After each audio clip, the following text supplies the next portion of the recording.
Quite a few months have passed since I last made a video.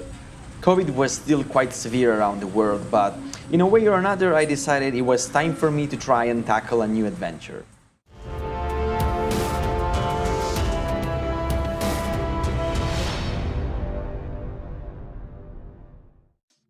I moved to the other side of our planet, to Brazil, to join a longtime friend of mine in a new business endeavor. Something entrepreneurial, full of concepts that neither of us have ever considered before, and that is still in the making at the time of this video, but more of that in another time.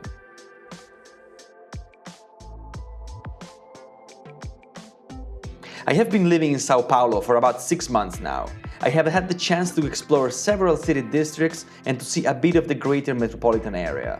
The mountains and seaside towards Rio de Janeiro with all its colonial past and the coffee plantations much inland in the state of Minas Gerais.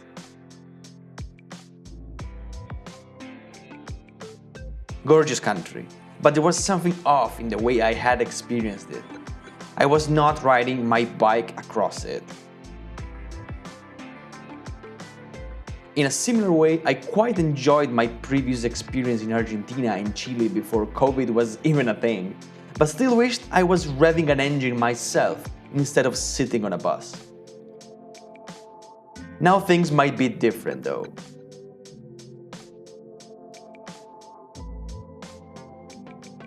I am not in Brazil on a trip. I am living here, learning Portuguese, starting a business and overall a new life. A tiny problem though. My own bike, my Africa Twin, is still in Italy, locked away with a disconnected battery and a generous coat of ACF 50 to protect it from rust while asleep. What to do then? I started thinking about the less likely option. Getting the bike here? And why not after all? There are a lot of middle-aged gringos from Europe or the United States with disposable income shipping their big ADV bikes overseas to have their chunk of adventure in South America. I might not be middle-aged yet, but that option is still out of budget for one that has been out of a job for too much time.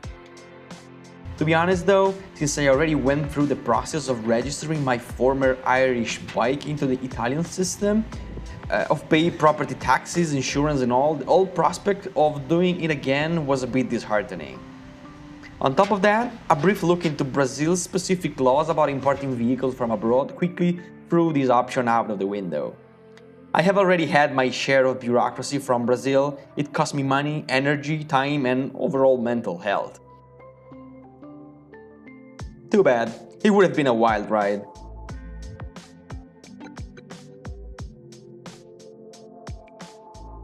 Too often things have two sides. Would I even have enjoyed my Africa Twin in Brazil?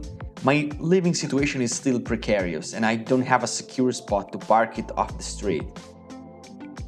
Let's be realistic. As far as I can see, like Argentina, Brazil is the kingdom of smaller single-cylinder bike.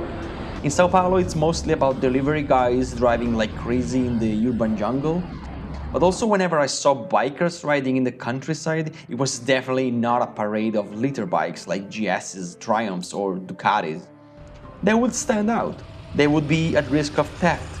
They would be impractical and even more expensive to service and repair because spare parts will be hard to come by. Not to mention upgrades, since that stuff is not made in Brazil and buying from abroad would put extra custom duties on accessories that already are expensive by definition. And yet, maybe this is not a bad thing after all. I was already considering downgrading my ride for quite a while, considering trading my Africa Twin in Italy for the Tenere T700 or the brand new Aprilia Touareg 660, even if it meant rebuilding all my setup and customizations from scratch. Maybe I just have to look at things differently. Change my perspective, reset my expectations, and dream about a different type of motorbike. Simpler, lighter, cheaper, more suitable to the lay of the land. I have started looking into the local motorbike scene to figure out what is commonly available around here. It is a different market with models not available in Europe, and there are models in Europe that never made it here, and likely they never will. But this is a story for another video, I guess. I still have some time to make up my mind about what direction to take before I travel back to Italy for some time later this year, and one way or another I'll see my bike again for a short time.